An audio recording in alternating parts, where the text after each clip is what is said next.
Everybody say, praise the Lord. Dahil sa gamay, tayo po'y dumalangin. O mo, dagilang Diyos, maraming salamat sa dagilang pagkataon gulo mo sa amin sa araw na to, na kami sinamasama mo dito sa iyong bahay, sambahan, this midweek service, Lord. Thank you so much, Lord, that you bring her safe. All our beloved brethren, my God, thank you so much, my God, for you blessed every part of the service from Joyful Soul, the song of the choir. Thank you so much for the moving of the Holy Spirit in our midst, Lord, that you bless the heart of every child, my God. Hallelujah. I miss you, God, this moment. Please, anoint the humble servant, deliver the love and message to the brethren, and I bind Satan cast out hindrance, stretch right now, my Lord, in Jesus' name, to the first beloved noble pastor. Amen and amen. Praise the Lord. Hallelujah. Everybody say, praise the Lord. Palakpakan natin ang ating mahal na Panginoon. Sinong pinagpapala? Sumigaw ng praise the Lord. Ang minamahal ang paglingkod sa Diyos ay kailangan maging maligaya ka. Huwag kang magpaapikto sa mga narinig mo sa palibot, sa mga nakita mo sa palibot, makadistract ng iyong pagnanampalataya. Kailangan maging nakapokus, sintro ang isipan mo sa tamang paglilingkod sa Diyos. Na may pribat, may ebidensya, mayroon kang naramdaman, hindi puro istorya, kundi real nga nakikita mo at naramdaman mo sa iyong buhay. Yan ang itong na signs and wonders and miracles. Beyond the shadows of the doubt, na itong pinagsasamban mo ay kasama mo ang ating mahal na Panginoon. Amen ba? Sabi ng beloved parents, Lord, mala pastor, di makalimutan, Brother Andy, ang isang gawain na hindi kumikilos ang presensya ng Diyos, malaking question yan. Malaking question. Bakit hindi kumikilos, walang presensya na bumababa sa bawat membro? So, ibig sabihin, walang dihog, walang anointing, hindi sinasamahan ang ating mahal na Panginoon. So, yan ay malaking question mark. Amen? Amen. Baka, yung mga preacher, mga nanguna, manggagawa, hindi nagpupuri araw-araw. O baka masama yung mga puso, masama yung mga loob, baka puro paninira, puro kayabangan. So, hindi marunong magpasakop kung baba. So, kaya ang Diyos, hindi kadaluyan ng Santong Espiritu. Apan yung puso mo, puno, dalisay, putli, puno sa pagpakumbaba, puno sa pagtitiis, puno sa kagalakan, puno sa pag-ibig. Yan po manahan ang siyam nga bunga ng balang espiritu sa puso mo. Kaya pag sinamba mo ang Panginoon, bababa niyang presensya. Bakit? Yung puso mo, puno-puno ng gugma, puno-puno ng pag-ibig. Walang halong pagmayabang, walang halong pagmataas, walang halong kahambugan. Yan po ang ginagusto ng Diyos nga tamang pagsamba. Amen. Amen. Kaya sa panahon natin ngayon, mga minamahal, hindi na po. Hindi na to, biro yun nangyari sa buong daigdig. Biro pa ba to? Komedya pa maling nahitabo? Hindi na. Lahat na nangyari sa buong daigdig, nakasulat sa Biblia. Imagine, sunod-sunod yung mga natural calamities. Grabing pagbayo, tayog ng Diyos sa mga tao. Kaya paalaala na ng Panginoon sa mga tao na lalapit na sa buhay ng Diyos. At paalaala rin sa mga Kristiyanong nagdadalawang isip pa kung saan pupunta. Kasi may mga Kristiyano rin dito eh. Isa nag-iisip pa eh. Nagda-doubts pa eh. Parang nag-iisip pa ng saan pupunta, saan magsamba, saan siya. Parang naghahanap. Mga minamahal, wala ka nang hahanapin pa. Ako, na-bless ako sa testimony ni Mr. Juliet kanina. May kapatiran doon sa Hinguog, sa ano tong lugar? Banalo, ano to? Ha? Banalok? Ha? Banalok. Yung Banalok na yung lugar, ay yun ang kapatiran na bagong lipat sa atin. Galing doon sa isang ordained preacher nagpasakop, lumipat sila sa atin. Yung mga preacher na yan, 5 sila, dati mga workers sa Cagayan. Yun namang umalis dito kay nagalit sa akin, suko, kay sobra ko kahigpit, sobra ko stricto. Grabe. Kaya nag-alisan sila. Pagpunta sa Ingoog, nagpundar sila ng gawain, kinalaban nila ako, dami istorya, Ande, Bugiro, si Ande, daming sinasabi ba. Nagawain sila, pasakop si Sang Urim Preacher, nagpatuloy sila, tagal, ilang taon. Ngayon, sila pa ang nagpagawa sila bumili ng lupa, sila pa nagpagawa ng simbahan, ginasusan nila. Nang in the long run, sa matagal na paglingkod, ewan ko, bakit bigla nagkagulo, nag-away-away sila? Away-away na divide. Yung isang preacher, kinamang yung iba, nag-iba siya, sila natira. Ngayon, hindi ko naman sila, wala kaming kontak. Alas Martes ng gabi, tumawag. Mr. Lord po, Kuya Andy, sino to? Si Lunglong. Lunglong Abitasyon pala. Beloved wife ni Karen, anak ni Mr. Imano. So, bakit long? Pwede ba kami pumunta dyan, Kuya? O bakit kayo punta rito? Wala kayo sa akin. Ano bang purpose nyo? Gusto namin magipag-istorya. Pumunta rito, alas 10 ng gabi, alas 11, naharap ko sila eh. Kaya, lilipat kami sa iyo magpasakop. Oh, bakit? Nagkagulo kami doon. Bakit nagkagulo? Basta, hindi namin maintindihan yung ating paglingkod. Tagal na namin. Sabi ko, nagpupuri ba kayo ng mga part-time? Nagpe-preach kayo, nagsusong leader, testimony. Nagpupuri ba kayo araw-araw tuwing gawain niya? Wala may puri-puri sa amin. Sabi ko, yun ang dahilan kung bakit sa tagal nyo paglingkod, nagagulo kayo, nag-away-away. Well, bakit wala kayong puri, wala kayong prayer, wala kayong one-accord prayer, kaya ang demonyo hindi tatalsik sa mga puso nyo. Puro pride, ego ang mangyayari. Dahil bakit po? Bakit wala kayong presensya ng Diyos? Pinarangka ko sila. Sabi ko, galit kayo sa akin, di ba? Kinalaban niyo ko ilang taon. Almost siguro 10 years. Na Kuya, sorry, patawarin mo kami. Naunawaan na namin na tama pala ang iyong pinapasunod sa kahabagan ng Diyos. But before that, I give all the highest praise, glory of thanksgiving to our loving God, and give double honor and respect to our beloved parents in the Lord, and always remember and cherishing and treasure the blessed preaching and teaching, beloved and honorable pastor, which is Almeida Belasan Pastor, Almeida. Greetings to the whole blessed Almeida family. Pasensya na po kayo. Sa aking may family, may mga corporate church. Sa inyo lahat, mga webcast viewer po, I'm sorry po. Good evening sa inyo lahat. Palakpakan natin. Medyo natutuwa lang ako dahil grabe ang revival sa Barubo. Yun ang sinasabi ko. Halos puno ang gym, binagyo na, kantahan ang choir, grabing presensya. Hindi mapigilan na presensya. Halos almost 1,000 ang lahat ng mga kapatiran dumalo doon. Punong-puno ang gyms. Terrible. Lahat nga punto, choir, children, singles, grabe ang presensya. Hindi maintindihan. Yun ang palatandaan na yung gawain na kumikilos ang presensya ng Diyos, diyan, nalulugod ang Diyos at natutuwa ang Diyos. Sinasamahan tayo ng Panginoon. Nagkaroon ng spiritual revival. Kaya umuwi ang mga kapatiran, tuwang-tuwa, pumunta, umuwi, walang disgrasya dahil protektado sila ng kapangyarihan ng ating mahal na Panginoon. Kami rin, umuwi kami na kahabagan ng ating Panginoon. Kumplito. Yan, hindi ko makalimutan mga pastor. Ang gawain na walang presensya na kumikilos, hindi sinasamahan ng Diyos. Mark my word. Kahit pa Diyos mong kusid ka, ino-honor mong beloved parents the Lord, ino-honor mong beloved children, pero pag hindi mo sinusunod ang kailang turo, hindi mo sinusunod ang palisiya, standard ng church, baliwala ang iyong pagdala ng pangalan ng Diyos mo kusid.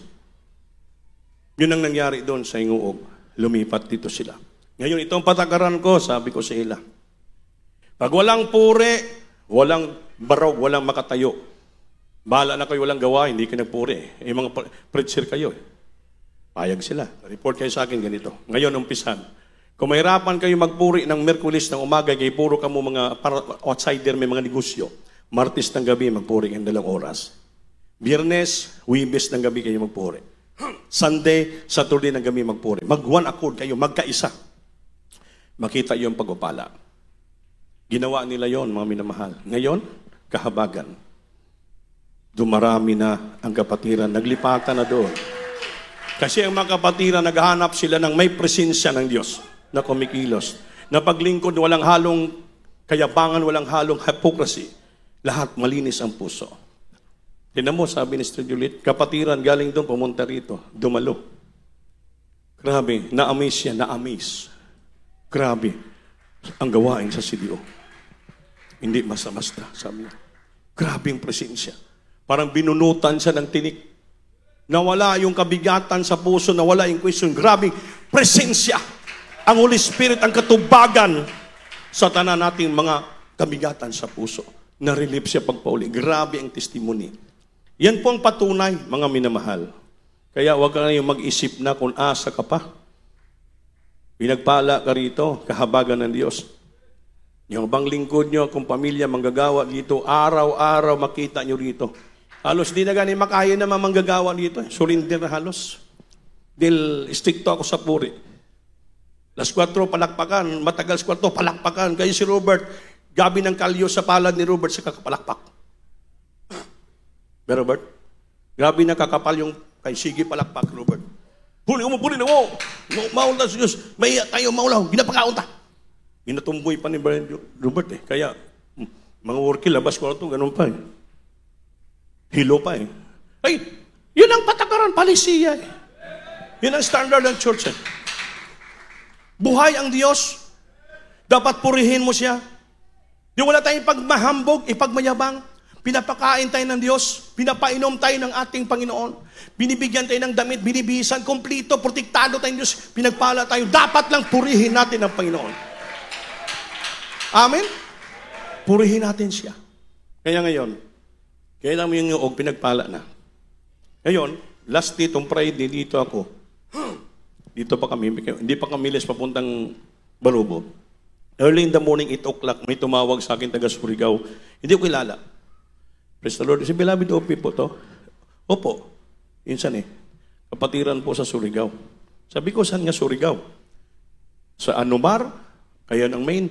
O saan nga lugar? Yan sa Gagniyog. Gagniyog. Yung Gagniyog, barangay ng Surigao, may isang preacher doon na kumontra din sa uling preacher, pati sa akin, sinabihan ako, gahaman do ako. Sabi ko, anong gahaman ko? Umalis siya, kinumbinsi kapatiran, tumayo sila ng simbahan. Dinisip niyang kapatiran, huwag tayo doon, kaya hindi. Sa linaw, wag. Tumayo. Nakumbinsi ng kapatiran, los mga 20 kabuk. Ngayon, tagal sila doon, ilang taon, pinunta na ng Beloved City, husay eh. Sabi niya, ang preacher ko, Diyos Salino, undi binyas. Pagkatapos nagtayo, iba yung pinasakupan. Ngayon, pinabayaan namin.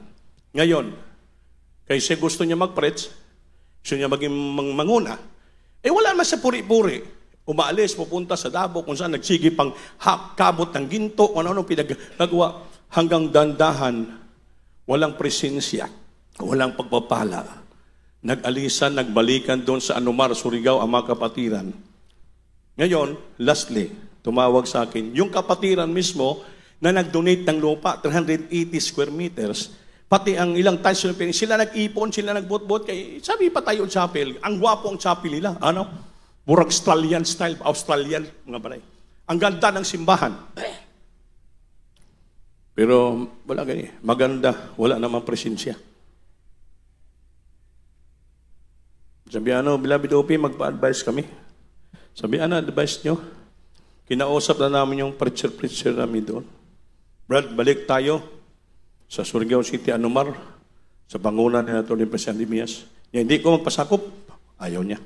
Kung hindi ka magpasakop, Brad, kunin namin yung lupa, pati chapel, kaya amon manigastos. Ipasakop namin doon. Uwi lang kami, uwi ako sa isla, taga-isla man yun. Kung pamilya nila. Kasi nang nagsunog sa Surigao, nasunog yung bahay, kaya wala na matirahan. Kaya bilik nila sa isla. Grabe yung mga palo na.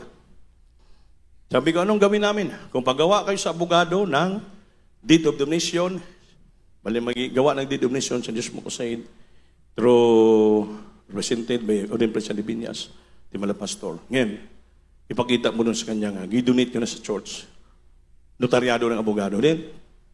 Sabihan mo abogado, sulatan siya ng notice to vacate. So po, labi daw pa yun. Sabi, paano po magawain? So, doon na natin pag-usapan yung gawain, i-arrange natin ang gawain. Wala na, nagbalikan dito. Bakit? Sabi na, nagkahilis kami, wala nang natira. So, mga minamahal, tandaan po natin ito. Hindi po ito madala sa kayamanan. Gusto-gusto lang natin mag-preach, gusto natin magtayo ng gawain. Hindi ka naman talaga tinawag maging preacher. Hindi ka naman talaga tinawag maging pastor. Pinipilit mong sarili mo. So dayain mo mga kapatiran, pagdating ng panahon, singilin ka. Anong nangyari sa Preacher Surigao? Siyang pinaalis ng kapatiran. Sa Ingoo, gano'n nangyari. Sila galisa. Kaya mga minamahal, itong aking nakasulat sa Biblia ito. We are now in the last day. We are now in the end time. Palaala ko sa lahat ng kapatiran. Dapat maging isa na lang ang isipan mo kung saan ka. Kapatiran sa Mungkayo, sinabihan ko, yung matanda si Fidel, siniraan ako. Si Andy, puro Andy lagi. Ambot sikat yung alam ko, Andy. Si Andy, wala yan. Mangluloko yan. Bininta yung elf niya, nakasangla sa linding 80,000 para sa church. Pinalaan ko ng pera, pinalabas sa ibang kapatiran, hindi ako binayaran ni Andy ng 20,000. Yung kapatiran na walang alam, naniniwala, sumababo sa kanya sa ibang ostisyon. Ganyan, pagdating ko doon, sabi ko, sinong lending company, inutangan mo ng 80,000, hindi mo na fully paid, i-release ang bunggo mo. Walang mag-release na. Bakit na-release kanyang bunggo? Hinatid sa bayugan, service natin sa baguyugan. Kung hindi ko binayaran ng kumplito. No, ganun ba?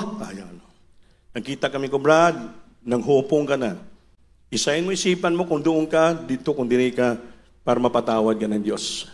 Palanginan ka. Sabi dito na Kumblad OP, human anniversary, pumunta pa doon.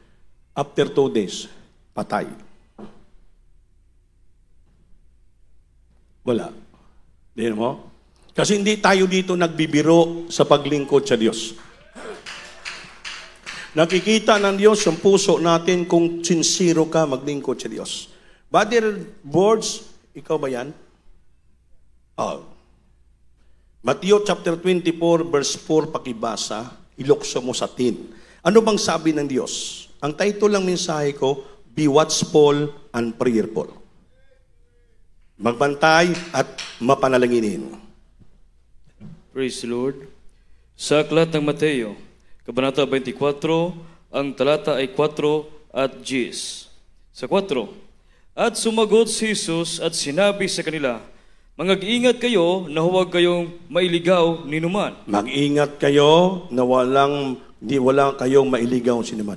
To deceive you, hindi walay maglinla, maglimbong kanimo. Sa 10, at kung magagayoy, maraming mga titisod at mga kakanuluhan ang isa't isa at mga kakaputan ang isa't isa. Praise the Lord. Dating ang panahon, maraming mapandol, maraming matisod, maraming mag-away-away, mga kakanuluhan. Mag-away-away ang mga isuon sa kapatid, mag-away-away sila. Kaya nga naman, na ginagawan sila sa pwesto kung asa sila, sa isa. Ano ba yan? At, ano yun? George, diretso sa tuloy, sira man ang TV. At magkapuutan ang isa't isa. Magkapuutan. Magkaroon ng away-away, magkaroon ng samang loob ang kada isa. Tandaan natin, ito po yung manghitabo mangyari sa katapusang araw. Magkapuutan. Ano sa Bisaya yung magkapuutan? Ha? Unsa sa Bisaya yung magkapuutan? Yun. Nindot sa English. Daghan unya ang mga mapandol. Bisayaan na lang, ayaw po English. Daghan unya ang mga pandol at ang uban magbudhiay. Amen. Magdinumtanay ang kada usa. Ito mabantyan. Kaya sa paglingkod sa Diyos, sa buong katotohanan gusto mo ng langit, walay kapatid, walay nanay, walay tatay, walay igsuon, walay parinti. Hindi mo pwede unungan ng iyong kapatid, igsuon, nanay kung sayop ang iyang paglilingkod. Eh base magdinumtanay lang ka mo. Magaway-away, nasa Biblia po yan. Walang kapatid. Wala pastor eh. Mga kapatid niya, si Charlo, Judge, yung si Bibi, mga bright, abogado. Ayaw lang lumapit sa mga pastor, siniraan niya mga pastor. Mga abogado, yung mga tiyo niya. Sabi na, nasiraan na daw ulo mga pastor. Gusto maniwala, bagyo pinhinto, wala ko, coincidence lang yan. Anong sabi ng mga pastor? Pag imo, hindi ka maghinto, Noy, Uncle, baka pagdating ng araw, yung pag-abogado mo, kakain ka na lang ng sagbot. So after 1 year, nagulat ang uyuan niyang abogado. Ang kinakain, kangkong na lang. Sabi niya, parang tamang sabi ni Wildy pang tama na pastor. Lumapit doon. Sabi naman na pastor, Cole, totoo ang Diyos ko o hindi? Nga totoo ang Diyos mo. Nagbabautismo, Atty. Estrada. Mami na mahal, ang paglingkod sa Diyos hindi basta-basta. Walang kapatid, walang isuon, walang tatay, walang nanay. Pag mali siya, hindi mo pwede siyang samahan. Pag wala, ligaw na landa siya, hindi mo pwede samahan. Kung pwede, sabihan, warningan mo siya. Warningan mo. Eh, base pag-abot sa adlaw, ang kaligtasan niya, delikado. Kaya sa Biblia, sa Matthew chapter 7 verse 21, pakibasa. Praise the Lord. Sa aklat ng Mateo, Kabanata 7, ang talata ay 21. Hindi ang bawat nagsasabi sa akin, Panginoon, Panginoon, ay papasok sa kaharian ng langit, kundi ang gumaganap ng kalooban ng aking Ama na nasa langit. Praise the Lord. Palakpakan natin, Diyos. So mga minamahal, tandaan nyo to, hindi lahat na tumatawag Panginoon, Panginoon ay makapasok sa kaharian ng langit. Kundi kadto lamang yung gumaganap ng kalooban ng Ama nga nasa langit. Mga minamahal, ito gina-emphasize ang bersikulo, pinapaliwanag na hindi ang paglingkod sa Diyos, hindi lang puro salita, verbal profession of faith. Salita lang ba? It's not enough. Hindi sapat na, Lord, Lord, Lord, Lord. Tawagin mo ako sa makamaturan, miracle proceed ako. Mga minamahal, sabi dito, it must be accompanied by action that align with God's will and genuine relationship with God. Kailangan sinamahan ng aksyon. Anong aksyon? Pagsunod sa kalooban ng Diyos. At naka-align ka sa kabubuton ng Diyos. Naka-align ka. Nakalinya ka sa buto ng Diyos. And genuine, hindi piki. Genuine relationship with God. Yung genuine, totoong relasyon sa Diyos. Tamang pagsamba, pagpupuri, walang halong kayabangan. Walang halong hipokrito. Yun ang sabi ng Biblia. Hindi lahat. Kita papagawa ka pa ng milagro. Sabi dito, meaning, ang versikulo na ito naka-highlight. Nga hindi pa si Lord, tawag ka lang sa Panginoon, sumusunod ka ba sa Diyos? Pag sabi, Panginoon, Lord, truly following Him. Totoo ba na sumusunod ka sa Panginoon dahil binabanggit mo ang pangalan niya? Dahil maraming tumatawag sa Panginoon Sus at nagsasabi, pero masurprise sila pagdating ng araw, sa araw ng paghukom. Akala nila, maligtas sila, kaya nag-bilagro gyapon sila ginagbay. Ngunit sabi ng Panginoon, hindi ko kayo kilala. I never knew you because your action didn't match your word. Ang inyong pagsunod, hindi nagmamatch sa inyong mga bibig na salita. Kaya ang paglingkod sa Diyos, hindi lang puro salita. kundi sinamahan ng gawa. Ginagawa mo ang kalooban ng Diyos, hindi puro salita. Sabi dito, it must be accompanied by action or obedience that align with God's will and a genuine relationship with God. Basta masurprise ka lang, kala mo manalangit ka. Pag-abot sa Panginoon, hindi ka pala makapasok ng langit. Although nagpapakita ka ng ginagmay, sabi, perform miracles in heaven in His name. But they see, He never knew you. Because their obedience, their action did not match their word. Hindi naging parehas ang imong istorya sa imong ginagawa. Nagpupuri ba kayo? Oo, nagpupuri kami. Istorya lang. Pero wala kang makita nagpupuri.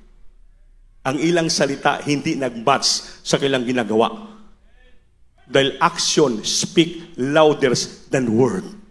Hindi ka na magsalita pag ginagawa mo, mas malaki ang makikita ang ebidensya sa gawa kaysa salita. Action speak louder than word. Bakit? Pakinggan ng Diyos ang iyong panalangin. Binababa ng Diyos ang iyong presensya. Yun.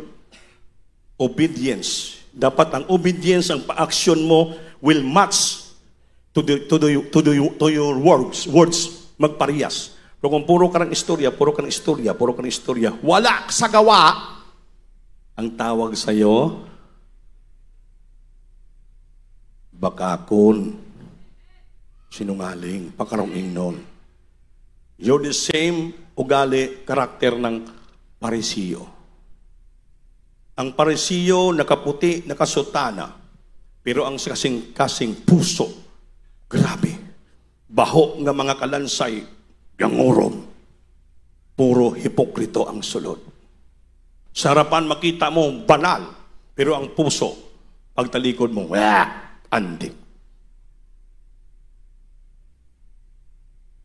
Amen? Amen? So, makita nyo. By their fruits, you shall know them.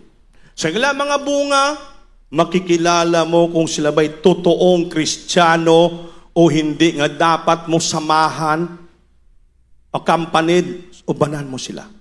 Pero pag puro pakronging nun, bibig lang, wag mo silang samahan. Dahil masira ka. You assuming that someday you will go to heaven, masurprise ka sa judgment day. Hindi ka pala makasama sa langit. Itong ating paglingkod, sigurista to, panglangit ito. Huwag mo ilagay sa middle, alanganin ka. Siguraduha iksuon. Siguraduha. Ito'y paalaala lamang sa lahat. Sabi dito, action over words. Kailangan ng mas mahigit ang gawa mo pagsunod kaysa yung mga salita. The core message is that action. Ang core, ang pinakalaman, pinakaunod, pinakabuo sa mensahe ay ang action. Yung gawa, pagsunod mong gawa, action, obedience, and a transformed life that demonstrate faith are more important than just saying the right word.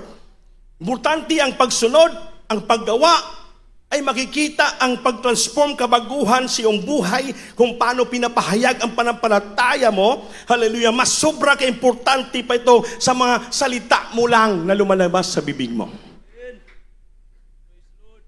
The will of the Father. Kailangan masunod ang kalooban ng Ama. Amen? But He does do it the will of the Father. Ang nakasunod lamang sa kalooban ng Ama, siya lamang ang makapasok sa langit. Mga minamahal, hindi ito kahambugan, kayabangan. Ang paglingkod, ang sumusunod. Ang sumusunod. Amen? Then namin yung preacher sa Surigao, nag-iba ng simbahan, miracle pa rin dala. Ay, hindi sumusunod. Siya mismo, nakita ng membro, kapatiran, sila mismo ang nagpaalayas sa kanyang simbahan. Kaya ang kapatiran nga sincero, nabuksan ang isipan, gusto nila ng langit. Gusto nila ng langit. Amen? Kaya, nanawag. Ang tagay nga ganun din, gusto nila ng langit. Kaya, nang sinuruan natin, sumunod. Yan, every Holy Supper, nag-request ng mga preacher dito, kumakanta sa choir sila. Mini-meeting ng preacher doon, palamat sila. Nung miniting sila natin sa ka-preacher dito, anong kalooban ng Diyos, pati itong taga Medina, walang alam. Alam mo yung dalawang elders doon sa Medina, nung sinabihan nga ito, puri ka mo magpasting. Alam mo, matanda na. Ang isa nag 6 days fasting, isa 9 days. Namoblema tuloy yung sister doon nga may-ari ng bahay nga may gawain nga, Beloved Opi, anong ipakain ko? Yung isa 6 days, isa 9 days. Hindi ba sila kumain ng gigrind ko nga mangga at mga prutas? Huwag, mag-bloating yan! Hindi niya alam. Kasi nga bigla siya, ngayon pala nakapasting ng 6 days o 9 days eh. Eh mga matatandaan. Kung hindi, wag. Dandahanin mo muna. Sabaw, Diyos, every 2 hours, mangga, tag-isa lang kahiwa. Ganun ba? Huwag mo lagyan, huwag sa pakainin ha. Quick saw, malugaw, malambot lang muna hanggang 3 days. After 3 days, dandahan sila kakain ng lugaw muna. Sabi niya, hindi ko alam. Kasi ngayon lang nangyari, umpisa ng meeting doon ng preacher sa Cagayan, sa Balanok. Karon pa lang ninalaman ko ano talagang kaluban ng Panginoon, anong kabuton, unsay pagsunod. Sumunod sila. Importante, sabi niya, ang makapasok sa langit, he that doeth the will of the Father. Makapasok sa langit ang sumusunod sa kalooban ng Ama. Kahit daw gumagawa ka pa ng miracles. Kaya ang Diyos, pagbanggitin mong pangalan niya, lihas mo, gamitin mo in Jesus' name, gagaling yun. Sa Biblia may makot kang bersikulo, hindi ko lang nalista eh. May mga nangangaral ebanghelyo doon, sa kabila. Sabi ng mga nagpapalayas ng demonyo sa ngalan ng Panginoon. Sabi ng apostoles, Lord, yan sa kabila may nagpapalayas ng demonyo sa ngalan mo. Ano? Palayasin natin sila? Palisin natin sila? Sabi ng Panginoon, babayaan mo lang. Kasi, dinadala nila yung pangalan ko. Kayo, sumunod lang kayo sa akin para may langit kayo. Iba pala yung sumusunod, may langit. Iba namin nagpapalayas sa ngalan ng Panginoon. Kami power. Hindi sumusunod. Iba pala. Yan ang sabi ko nito. Claiming the perform miracles in His name. But you say, I never know them because their action didn't match their word. Nagpapalayas ng demonyo rin. May healing. Pero sabi niya, hindi sumusunod. Sabi ng Panginoon, hindi ko sila kilala. Hirap na yung assume mga langit ka, pag-abot sa langit, oy, taga saan kayo? Hindi tayo kilala. Miracle man kami. Doon man kaklaseng miracle. Miracle nga manok, miracle nga bugas. Dapat miracle considered nga genuine. Original. Kumbaga sa Levi's, ang tatak genuine. May na mga piki-piki rin nga Levi's. Amen? Sabi dito eh. Genuine. It must be, sabi the praise or verse emphasizes. Ano emphasizes? Nagpapaliwanag. Hindi lamang verbal salita lang kuno ang propesyon ng panampalataya.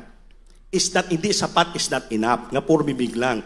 It must be accompanied by action that align with God's will and a genuine, or sa Amerika, genuine. Sa England, genuine relationship with God. Kung may genuine pala, may pike. Di mo maka-amen. Kaya importante dito yung action is over word. May laman nga action, obedience na makikita sa buhay mo, nagbabago, ang iyong panampalataya, importante ito sa mga salita mo, nga sumusunod ka sa kalooban ng Ama, upang pagdating ng araw, you have everlasting life. Palagpakan natin ang Diyos. Amen ba? Amen. Kaya pag hindi mo sinusunod ang kalooban ng Diyos, mahulog ka sa mga tao nga samani. Makibasa, beloved brother boards, Isaiah chapter 29, verse 13. In Mark chapter 7, verse 6. Praise the Lord. Sa aklat ng Isaiah, Kabanata 29, 13. ang talata ay 15. 13. At sinabi ng Panginoon, yamang ang bayang ito ay lumapit sa akin, at pinapupurihan ako ng kanilang bibig at ng kanilang mga labi. Ngunit inilayo ang kanilang puso sa akin, at ang kanilang takot sa akin ay utos ng mga tao na itinuro sa kanila. Amen! Nagpupuri din, sabi ng Panginoon. Ang bayang ito ay lumapit sa akin at pinapapurihan ako ng kanilang bibig lang, at ang kanilang mga labi. Ngunit inilayo ang kanilang puso sa akin. At ang kanilang takot sa akin ay utos ng mga tao na itinuro sa kanila. Hindi takot galing sa Diyos. Takot galing sa mga tao na nagturo sila ng bihag sa kanila. Kaya sabi ng Diyos, ang ilang pagpupuri ay pagkarong nun lang, pagsamba. Bakit? Sa bibig lang sila nag-praise the Lord, hallelujah. Pero ang puso nila, malayo sa Diyos. Amen. Dahil yung takot nila, sinusunod yung turo ng tao, hindi turo ng Diyos. Kaya mga minal, ang Biblia nagpapaalaala sa atin. Dagdagan pa natin, Matthew chapter 15 verse 8. Praise the Lord. Sa aklat ng Mateo, ang talata ay 15, Kabanata 15, ang talata ay 8. Ang bayang ito'y iginagalang ako ng kanilang mga labi, datapwat ang kanilang puso ay malayo sa akin. Tama? Ang mga tao na to, ginagalang ako sa ilang bibig lamang. Datapat ang ilang puso ay napakalayo sa akin. Bakit? Walang presensya, Holy Spirit na nanahan sa puso nila. Kaya mga minamahal, baka maging katulad tayong mga tao na to. Kunwari, sumasamba tayo rito, praise the Lord, hallelujah, is bubbling. Pero bibig lang pala. Ang ating puso, puro sa pangdaot, paninira, kayabangan, komentaryo, kontra sa patakaran sa iglesia dito. Kaya sabi ng Diyos, malayo ang puso ng mga taong ito. Hindi marunong magpasakop, hindi marunong sumunod, hindi marunong magpakumbaba. Malayo ang puso nila, nagpe-praise the Lord, hallelujah, sa bibig lang. Makita mo naman yung Kristiyanong paglilingkod niya, totoo, genuine, sa puso. E pag sumamba yan dyan, lumuluhod, umiyak, nanginginig, tumitiyabaw, nangiwi ang baba, halo ang luha at sipon. Grabe presensya. Sabihin yung puso nila napakalapit sa Diyos. Nananahan sa puso ng presensya ng Diyos. Genuine ang lang pagsunod sa kalooban ng Diyos. Hindi pakarong ingnon lamang, lukso-lukso, bubbling, bayaw-bayaw, praise the Lord, hallelujah, puro walang daramdaman. Nagpupuri, ganon, hallelujah, mata, hallelujah, ngising ang ngisi. Namamantay sa paligid, ambot anong binabantayan. Parang binibilang ang mga butiki, ano ba? Para tinitinglan si Brother Andy kung nagpupuri ba ako. Pero na, hindi na ko concentrate, panitingin doon sa amin sa informasyon. Ako lang binabantayan. Yan ang ginagawa mo, igsoon. Hindi Diyos ang pinupuri mo dito. Sa bibig ka lang nag-respeto sa Diyos at nagpupuri. Pero yung puso mo, napakalayo sa Panginoon. Kaya nung dito, sincero ka. Pag sincero ang puso mo, genuine nga pagpangalaga, babaan ka ng presensya ng Diyos. Iiyak ka sa presensya, sisigaw ka sa kagalakan, nanginginig ka sa presensya ng Diyos. Balay punas ka ng iyong tisyo luwa sa mata. Dahil grabing kasi ang kagalakan mo sa puso. Dahil genuine ang pagsunod mo sa kalooban. Walang halong pakarong inon. Hindi lamang sa bibig. Walang halong kaplastikahan. Dahil bakit gusto mo po rin Diyos? Hindi ka nadidistorbo sa paligid mo. Ano mga istorya, mga hagit, tanan yan, mga haylo na mga hindi ka. Kayo lang doon, bahala kayo. Ako ay kung pakialam. Basta ang puso ko genuine, purihin ko ang Diyos. Kaya dito ko naramdaman ang presensya ng ating Panginoon. Pag may gawain dito, concentrated sila, nagpupuri. Kaya mas mahalaga ang puso ng daluyan ng presensya. Hindi yung pag sumamba dito, punta sa likod, punta sa kusina, punta sa CR. Puro bulawan, puro takyubo ang pinausapan, nangungumbinsi. Punta tayo sa kabila. Kung ano pinagsasabi, chismis, talang dito, puro maritis ang pinagsasabi. Kaya mauwi sa bahay, walang presensya na Diyos. Pag dito kasabay ng sambahan ng Diyos, buong genuine, buo ang puso mo, ilapit mo sa Diyos. Hindi mo ilayo sa Diyos ang kasing puso mo. Para yung pagpupuri mo galing sa bibig, galing sa puso mo. Mapupuspos ka, manginig ka ng presensya. Uwi ka sa galakan, kasiyahan. Kaya ang karamdaman mo, pagalingin sa katawan mo, magaan ka. Kaya kapatid ng tagayuong, sumampa dito, sabi niya, grabe ang presensya. Na-revive sa niya, para kung nabunutan ng tinik. Nawala yung mga naramdaman niya sa katawan. Bakit? Genuine na kanyang pagpupuri sa Panginoon. Wala siyang pakialam. Kaya gusto niya paluguran ang Diyos. Gusto niya masunod ang kalooban ng Ama sa langit. Tuwang-tuwa. Galak na galak. Imagine, yun ang maramdaman mo. Matanggap mo na biyaya sa Diyos pag sumamba nga, kinasing-kasing, tos puso kang puro puso mo, dilalapit mo sa Diyos. Mga minamahal, hindi bibig lang ang iyong pagsamba dito. Kaya, false hope yan. Mali nga pag-asa. Sabi dito, Jesus' warning applies to those who perform religious act without a genuine heart change. And it served as a caution, pag-iingat, caution, against batok, relying, nagsandig sa panglabas lamang ng mga religious practices. Hindi niya makredential, in-substitute lang nila ang sincere relasyon sa Diyos. Pakarong ingnon na magsamba rito. Ang sarili lang masunod, sarili lang doktrinang masunod, hindi po as a substitute for a sincere relationship to God. Ang gusto ng Panginoon, pagdiri ka, sincere relasyon, ipakita mo sa ating Panginoon. Genuine, without a genuine heart change. Kaya mali nga pag-asa yun. Warning applies to those who perform. Warning sa lahat na gumagawa, nga nag-perform, nag-puri, gadayag sa simba, religious act, without a genuine heart change. Pag hindi genuine ang puso mo, nagbago, dito ka, nag-perform ka sa religious act, ginawarningan ka ng Diyos. Nga pagdating ng panahon, imbis pagpalain ka, baka may dumating asalot sa buhay natin. Itong mensahe, false hope, it's a warning. Jesus' warning, babala, warning, applies to those who perform religious acts without a genuine heart change.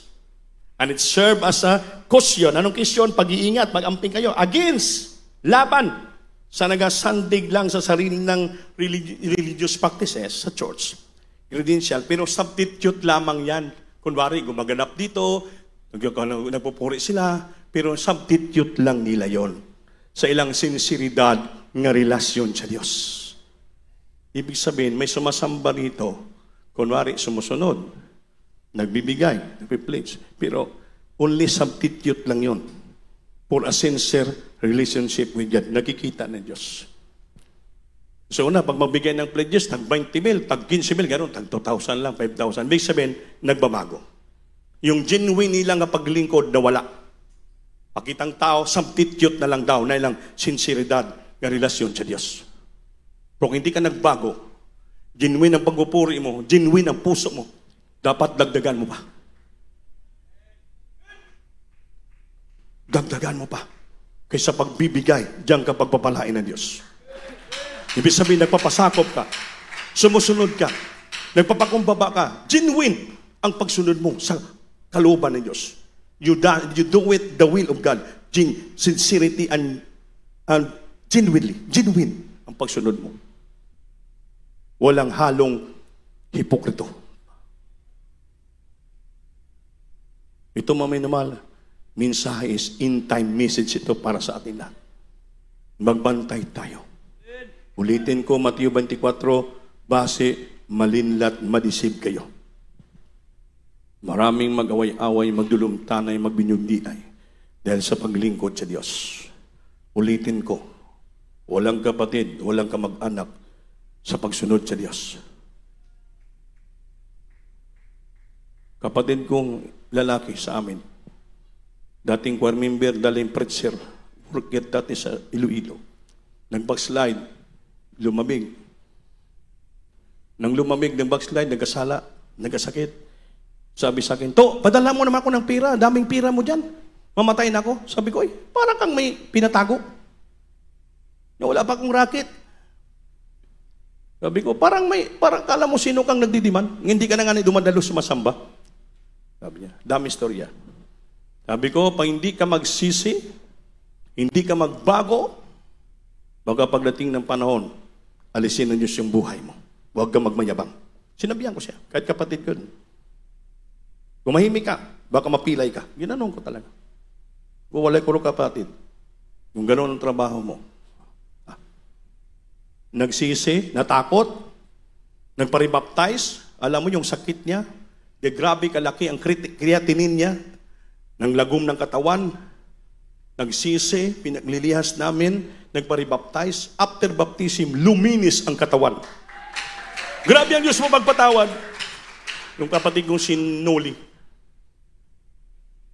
dating preacher, ngayon, papa ni Cindy, nagbalik naman sa bisyo, drugs, marijuana. Ngingi naman ng pera. Sabi ko, hindi na ako magbigay sa iyo. Pasensyahan tayo. Marami sinabi sa akin, galit sa akin. Minumuran ako. Sabi ko, bahala ka. Tapos ng pagtulong ko sa iyo. Hanggang sa wala na. Hapit na mamatay, saka tumawag yung kapatid ko to, ilihas mo lang to sinuli, kay kawawa na. Ngingi ng tulong. Agaw buhay na. Tinawagan ko pa rin sa messenger, kung magsisi ka ulit.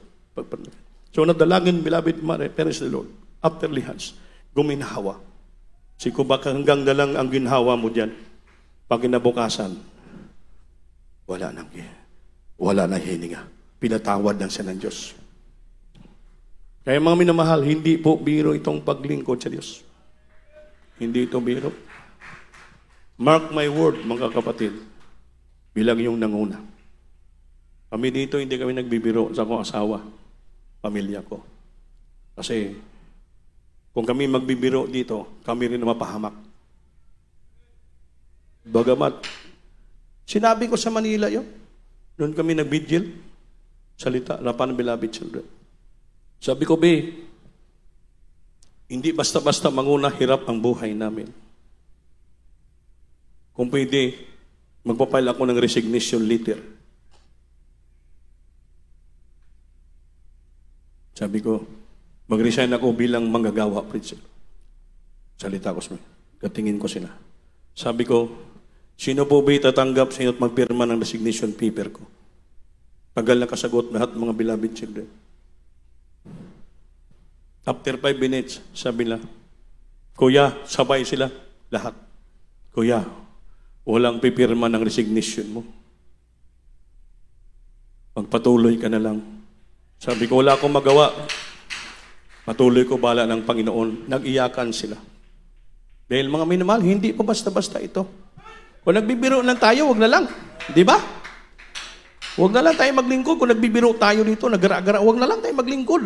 Kanya-kanya, impyerno na lang tayo. Ito, wala naman eh. Kaya minsan misinterpret nyo, kami dito mag-preach sa pulpito. Kala nyo, nagre-review ako, masakit ako mga hindi po. I'm very much concerned sa iyong kaligtasan. Bilang iyong nanguna.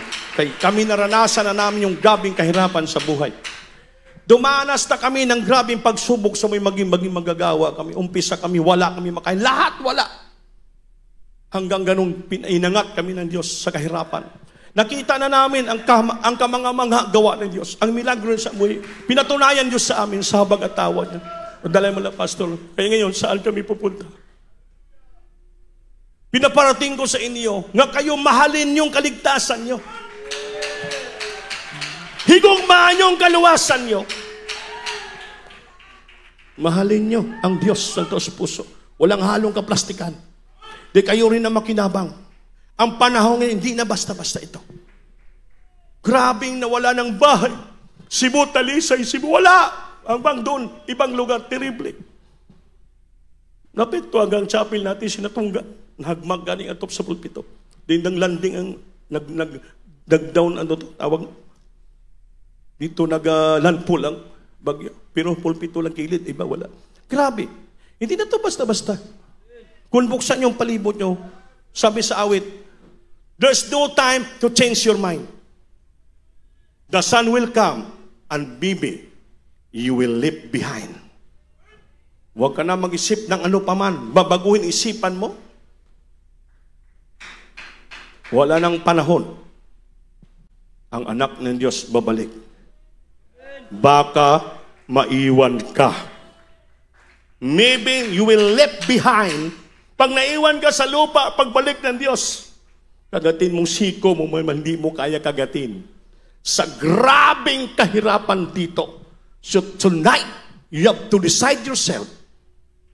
Stand firm, maging malakas, matatag sa paglingkod sa Diyos. Buhin yung isipan nyo, paglingkuran ng Diyos, patuloy. Huwag mo na bago-baguhin isipan mo. Dahil baka sa pagbago-bago mo, madisip ka ng kaaway, imbis langit ka pa. Impyerno pang bagsakan natin. Titingnan nyo yung milagro ng Diyos sa buhay nyo. Yung kabutihan ng Diyos sa buhay nyo, magkaroon ka ng utang na loob sa Diyos. Di tayo makabayad, kulang pang buhay natin, mga minamahal. Paglingkuran ng Diyos with all sincerity and genuine heart. Not in lips, only bibig, kundi puso nga totoo. Kaya awitan natin ang Diyos sa gabi ito. Hallelujah. Salamat, Lord, sa mga salita mo nagpapalaala sa amin.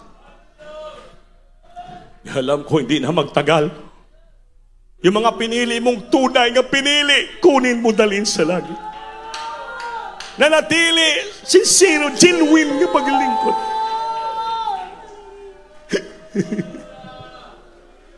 Ayoko na mawari pa, o Isus, sa'yo presensya.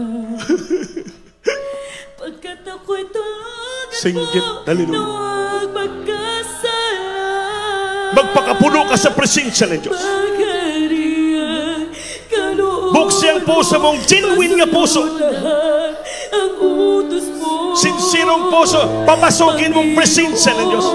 Sa buhay ko, ayoko nang mawalay pa. Ayoko nang mawalay pa sa iyong presensya. Pagkat ako'y tulugan mo, huwag magkasala. Magariya, kalooban mo, pasunod lahat ang utos mo, Panginoon, sa buhay ko.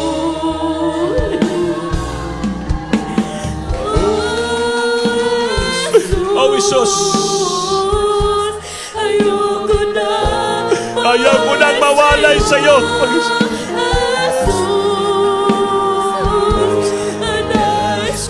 Magkapiling ka.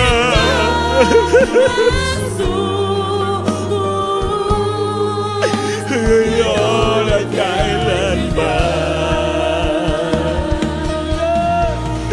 Oh, Jesus, ayoko na mawalay sa iyo, Jesus. Oh, magkapiling ka. Magkapiling ka. Singgit na nila. Magpakapuno ka ng presensya ng Diyos.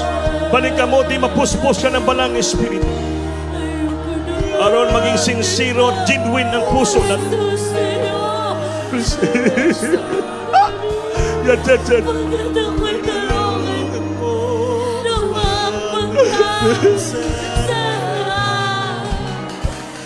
Hallelujah!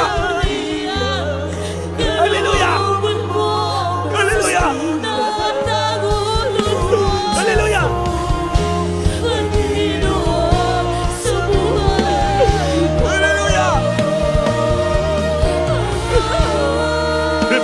That's in the heart, my God. Be filled with the Spirit, Lord. That's in the heart, my God. Fill the body with the Spirit, Jesus. Hallelujah.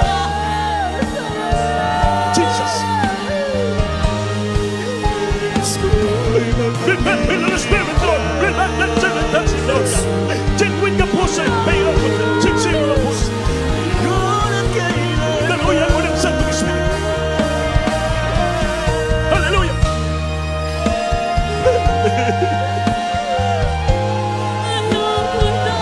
Mawalay sa'yo,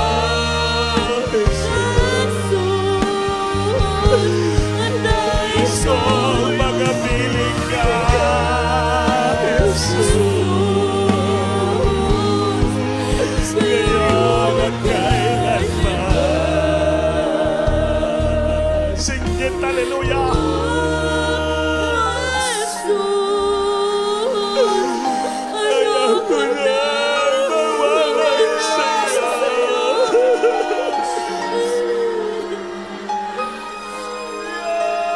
Nais ko'y magapiling ka,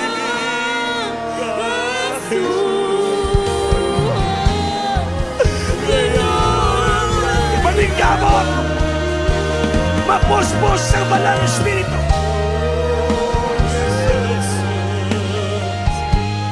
Ayaw mo na mawalay sa'yo, Jesus. Magapiling ka, Jesus. Ngayon at kailanman. Sing it, hallelujah. Sing it, hallelujah. Sing it, hallelujah. Be revived. Be filled with the Spirit tonight. Jesus.